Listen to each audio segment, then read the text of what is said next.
Vorremmo mettere in evidenza l'annoso e cronico problema dell'allungamento delle liste di attesa per quanto riguarda gli esami diagnostici, le visite specialistiche e i relativi controlli. Davanti all'ingresso del Consiglio regionale in Calle Larga 22 marzo, il Covesap, Comitato Veneto Sanità Pubblica, torna a denunciare con forza il problema delle liste d'attesa, un problema a cui si sommano carenze di personale ed un finanziamento insufficiente a garantire un servizio adeguato ai cittadini.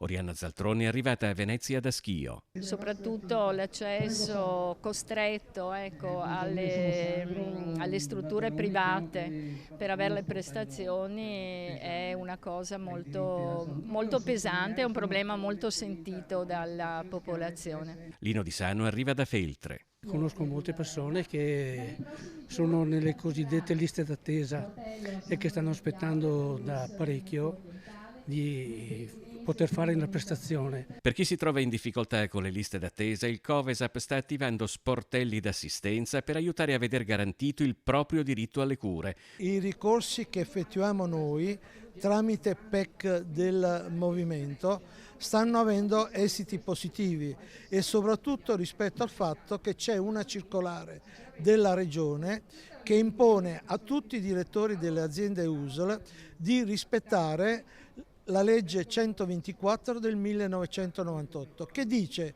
che qualora ci sia un allungamento del codice di priorità del medico prescrittore, l'azienda deve far fare la prestazione tramite visita intramoenia.